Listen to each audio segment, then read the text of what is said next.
మనం నమ్మం కదా చెప్తే. శాలిగ్రామం సాక్షాత్ విష్ణు స్వరూపం అనడానికి ఇది ఒక నిదర్శనం అండి.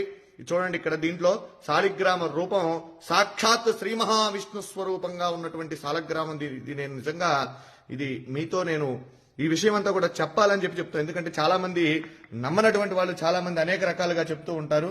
ఇదేమిటని ఇది సాక్షాత్ రాయి చూడండి, ఇది శాలిగ్రామం. దీంట్లో సాక్షాత్ విష్ణు స్వరూపం. మా పూర్వీకులు ఎప్పుడు కూడా తాతగారు వాళ్ళందరూ కూడా చెప్తూ ఉంటే నేను ఎప్పుడు కూడా దాన్ని ఉంటుంది, మనం ఆరాధన చేస్తాం కాబట్టి శాలిగ్రామం చేస్తూ ఉంటాం. కానీ ఇది నా దగ్గరకు వచ్చిన తర్వాత కొన్ని సంవత్సరాల తర్వాత ఇది భిన్నమైంది శాలిగ్రామం.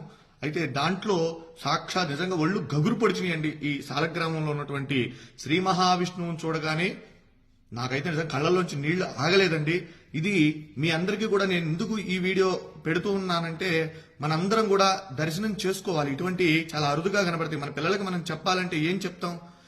ఏదో జరిగిందిలే ఉందిలే అనుకోవటం కాదు. శాలిగ్రామం ఏంటంటే శాలిగ్రామం చూడండి, ఇది నేపాల్లో గండకీ నదిలో ఇవి శాలిగ్రామాలు మనకు నిక్షిప్తం అవుతూ ఉంటాయి, అక్కడ దొరుకుతూ ఉంటాయి. అభిషేకం చేసేటువంటి వీడియోలు ఇవి. అయితే మీరు చూడండి, దీంట్లో స్వామి సాక్షాత్తు విష్ణు భగవానుడు, వెంకటేశ్వర స్వామి, నేనైతే లక్ష్మీనారాయణ అనుకుంటా, వెంకటేశ్వర స్వామి అనుకోవచ్చు. అలానే అంత క్లియర్ గా ఉంది చూడండి, ఎంత రూపం, శంఖు చక్ర గదా రూపం, స్వామి అసలు మాలలతో సహా ఉన్నాడని. నిజంగా ఇది చూసినటువంటి వారు నిజంగా జన్మ ధరించినటువంటిదేనండి. ఎందుకంటే చాలా అరుదుగా ఉన్నటువంటిది. విష్ణు భగవానుడు దశావతారాలలో ఆయన అవతరించి మనందరికీ కూడా సన్మార్గాన్ని ప్రసాదించినటువంటి వాడు శ్రీమన్నారాయణుడు. అలానే ఈ శాలిగ్రామంలో సాక్షాత్ విష్ణు స్వరూపం అని చెప్పి మనం అనుకోవడానికి ఇది ప్రతీతి.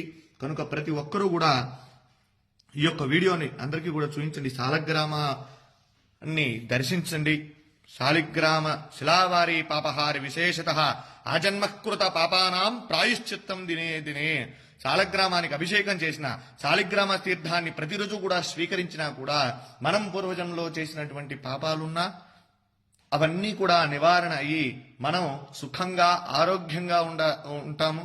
కనుక ఈ సదవకాశాన్ని ఎక్కడైనా సరే మన వైష్ణవాలయాలలో స్వామి యొక్క శాలిగ్రామాలకు అభిషేకం చేసినటువంటి తీర్థాన్ని తీసుకోండి. స్వామి యొక్క అనుగ్రహానికి పాత్రుడు కండి. జై శ్రీమన్నారాయణ. నమో వెంకటేశాయ.